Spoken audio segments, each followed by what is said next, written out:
Bom dia! Sejam todos bem-vindos a mais um devocional. Hoje eu tô gravando sem microfone, então talvez tenha alguma alteração aí no áudio, mas eu espero que esteja dando para ouvir. Eu tô na Praça de Governador Portela, em um lugarzinho novo, eu ainda não gravei aqui. Olha que coisa mais linda, construções históricas, uma locomotiva ali dentro. É um bairro de muita história mesmo. E vamos lá, vamos continuar aqui quando Deus não. Tô aqui com meu chimarrão, então em algum momentinho eu vou dar uma pausa, porque tá frio. Vamos aqui na parte em que Noé pronuncia bênção e maldição. Sendo Noé lavrador, passou a plantar uma vinha. Bebendo do vinho, embriagou-se e se pôs nu dentro da sua tenda. Cã, pai de Canaã, vendo a nudez do pai, fê-lo saber, fora a seus 2 irmãos. Então Sem e Jafé tomaram uma capa, puseram-na sobre os próprios ombros de ambos e, andando de costas, rostos desviados, cobriram a nudez do pai, sem que a vissem.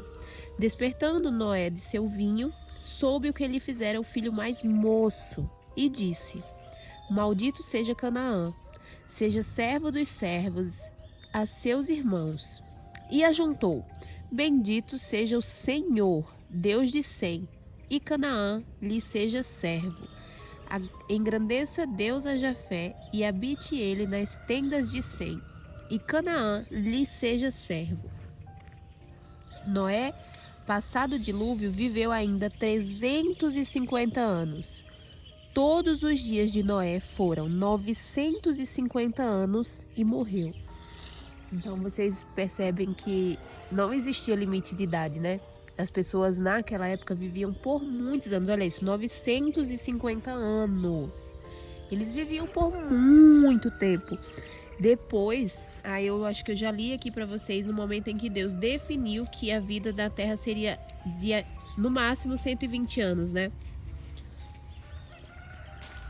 Então, quando você vê aí uma pessoa, um idoso, né, um ancião de muitos anos de vida, tipo 120, 130, 110, tem pessoas que chegam a essa idade hoje em dia. Essas pessoas são pessoas muito abençoadas por Deus, porque é Deus que prolonga o tempo de vida dessas pessoas na Terra. Existe uma promessa que diz assim: honrai teu pai e tua mãe e se prolongarão seus dias de vida na Terra. Quando você honra pai e mãe, você não tem promessa de salvação, você não tem promessa...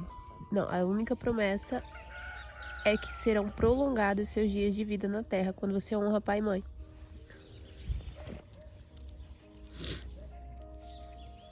Vamos continuando aqui.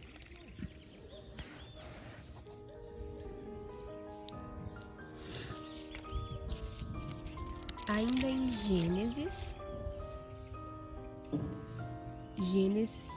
11, capítulo 12, na verdade. Deus chama Abrão e lhe faz promessas. Ora disse o Senhor a Abrão: sai da tua terra, da tua parentela e da casa de teu pai, e vai para a terra que te mostrarei, e te darei uma grande nação, e te abençoarei, e te engrandecerei o nome. Sê tu uma bênção. Abençoarei os que te abençoarem, e amaldiçoarei os que te amaldiçoarem. Em ti serão benditas todas as famílias da terra. Partiu, pois, Abrão como lhe ordenara o Senhor, e Ló foi com ele. Tinha Abrão 75 anos quando saiu de Harã. Levou Abrão consigo a Sarai, sua mulher, e a Ló, filho de seu irmão, e todos os bens que haviam adquirido. E as pessoas que lhe acresceram em Harã partiram para a terra de Canaã e lá chegaram. Atravessou Abrão a terra até Siquém, até o carvalho de Moré. Nesse tempo, os cananeus habitavam essa terra. Apareceu o Senhor a Abrão e lhe disse: darei a ti e à tua descendência esta terra. Ali edificou Abrão um altar ao Senhor, que lhe aparecera. Passando dali para o monte ao oriente de Betel, armou a sua tenda, ficando do Betel ao ocidente e aí ao oriente. E ali edificou um altar ao Senhor e invocou o nome do Senhor. Depois seguiu Abrão dali, indo sempre para o Neguebe. Em que momento a gente chegou aqui na história de Abrão? Só um pequeno resumo. De Noé veio toda a descendência da terra, né? Como vocês sabem, quando Deus ele decidiu dar cabo da humanidade, quando ele decidiu destruir tudo ali nas águas do dilúvio, ele só preservou Noé, que era o único homem que tinha um coração bom e que era honesto, e que era bondoso e que tinha as graças do Senhor ali para continuar na terra. Ele era o homem que Deus podia confiar a criação da arca. Então você pensa, quando Deus ele olhou para toda a humanidade e tomou a decisão de destruir a terra, é porque ninguém era digno de continuar, né? Somente uma pessoa era digna de continuar, que era Noé. Então, Deus ele poupou Noé e precisou de Noé para que fosse criada a arca. E ali ele entregou uma aliança, né? Ele prometeu que a descendência de Noé seria multiplicada na terra e deu todas as oportunidades. Dali, de Noé vieram os descendentes de Noé foram Sem, Cã e Jafé. Desses três, daí já vieram os filhos de Jafé, os filhos de Gomer. É uma parte muito extensa na Bíblia, onde traz somente os descendentes. Quem são os descendentes? Então, tem aqui bem explicadinho. Os filhos de Cã foram Cuxé, Mizarim, Put e Canaã. Os filhos de Cuxé, Seba, Ávila, Savita, são nomes bem complicadinhos, né? E os filhos de Ramã, Sabá e Dedã. Cuxé gerou, e aí vai falando e vai passando. Deixa eu só mostrar aqui pra vocês, ó. Todo essa parte aqui, ó, é que não tá focando. É somente falando sobre a descendência. Aqui, os descendentes de Sem. Daí vem aqui os descendentes. Então, todos nós somos descendentes de Davi, porque deles vieram se povoando a terra e se formando todas as outras famílias, né? A descendência deles. Até que chegou aqui em Abrão.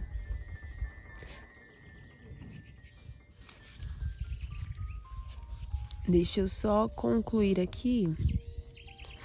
Abrão no Egito.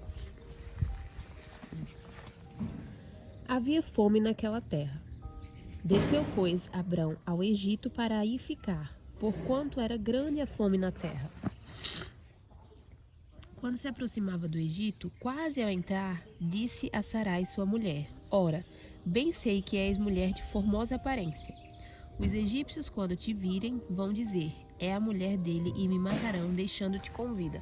Naquela época, quando os homens que tinham mais poder, né, faraós, e eles queriam a mulher, eles podiam ter. Isso existia, né? Essa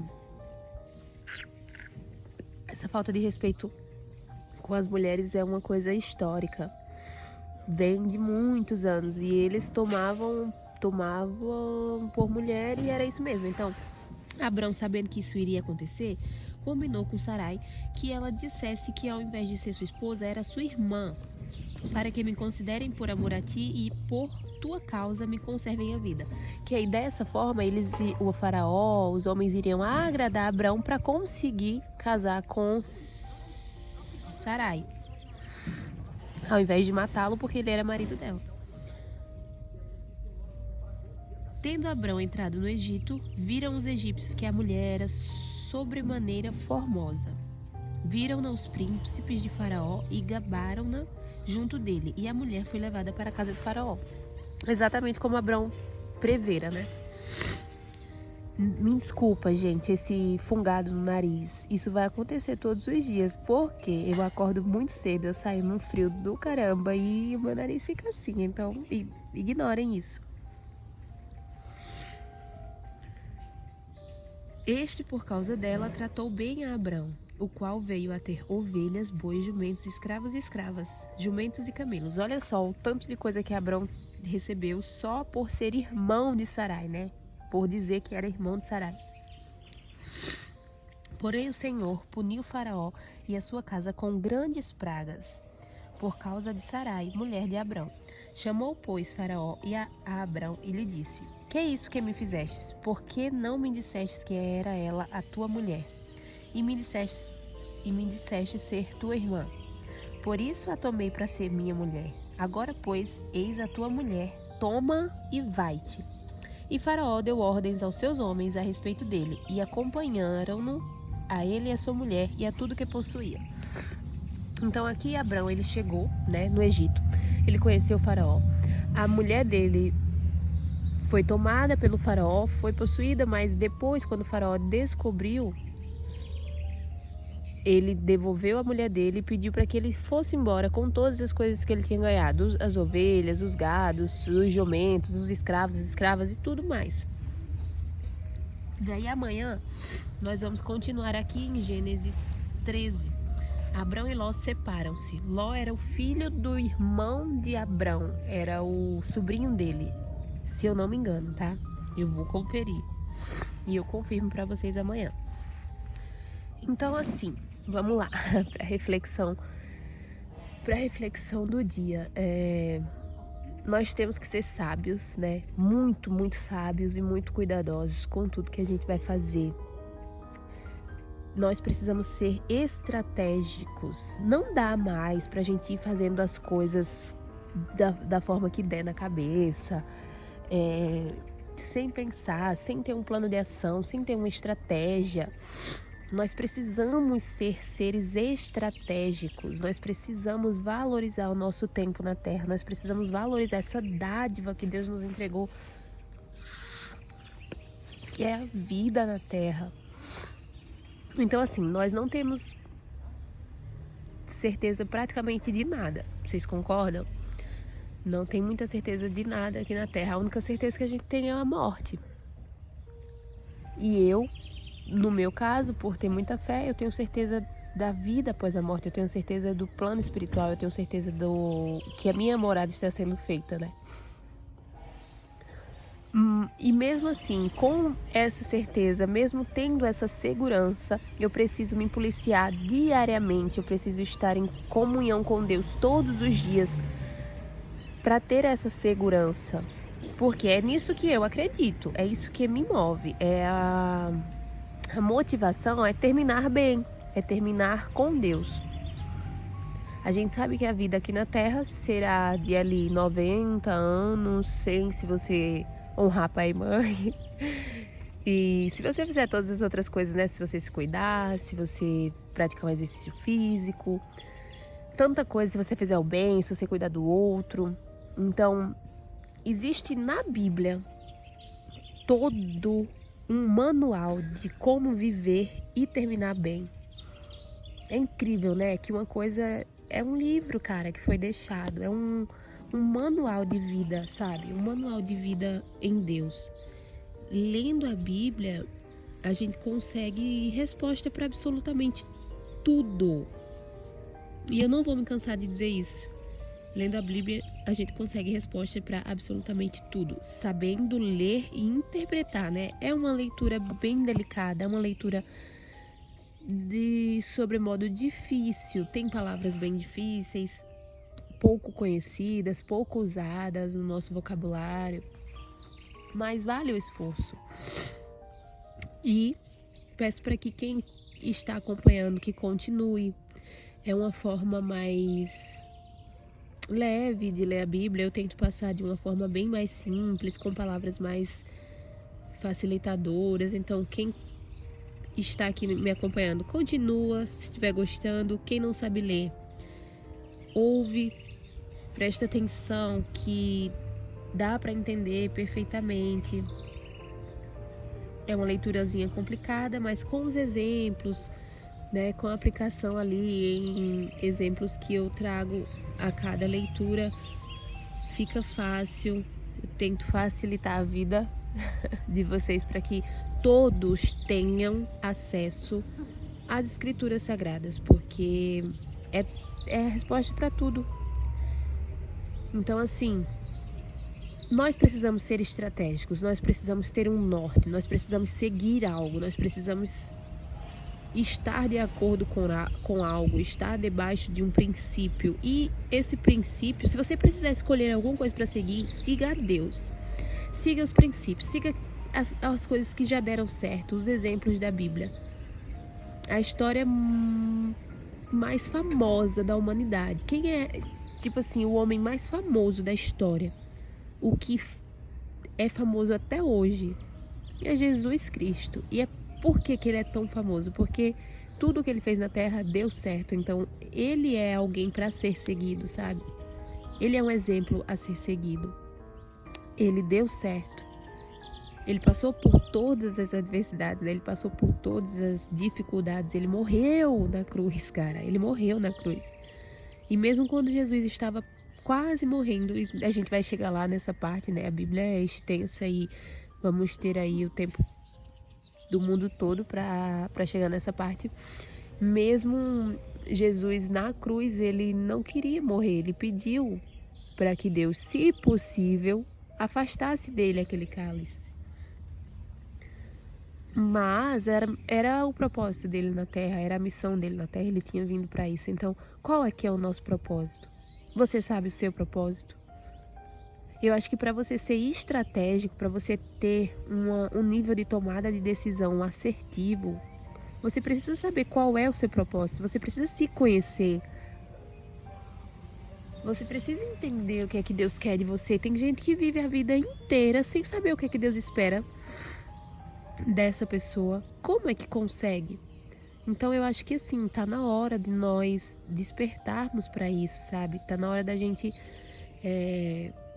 fazer o que a gente veio fazer. Eu não quero passar pela Terra sem ter feito o que era o meu propósito, sem ter feito a minha missão, sem ter realizado. Eu quero realizar a minha missão, eu quero realizar as coisas que só eu posso realizar, as coisas que eu vim pra Terra pra eu fazer. Igual eu já falei pra vocês aqui em outro momento, a coisa que você não tá fazendo, ela vai ficar sem ser feita, porque só você pode fazer. Você é único. Você é especial, você tem um propósito. Então, tratem de descobrir qual que é esse propósito. E não é tarde pra descobrir isso. Não existe, obviamente, né, que se você conseguir ter esse despertar de consciência o quanto mais jovem, melhor. Eu hoje tenho 28 anos. Há pouco eu despertei para a vida em Cristo, para viver debaixo dos princípios, para seguir o que está escrito, há pouco tempo mesmo. E mesmo antes, quando eu era inconsequente, irresponsável, Deus, ele fez coisas maravilhosas na minha vida. Ele nunca me abandonou, ele sempre teve muita paciência comigo. Então, assim, o mínimo que nós podemos ter com o outro é paciência. Quando você encontrar alguém que tá sem direcionamento, sem saber o que fazer, sem propósito de vida, tenha paciência com essa pessoa. É tudo um processo. Todos nós passamos por um processo, né? E eu penso que assim, se Deus não tivesse tido paciência comigo quando eu estava nesse processo ali, quando eu estava com as minhas lentes sujas, sem conseguir enxergar a realidade que de fato existe, Deus, se ele não tivesse tido paciência comigo, quem que eu era hoje, né? Então, é Deus com essa paciência tremenda que faz com que a gente se coloque no caminho certo. Então pensem sobre tudo isso que eu falei, gente. Tá começando a chover. Tá começando a chover, então eu vou finalizando por aqui.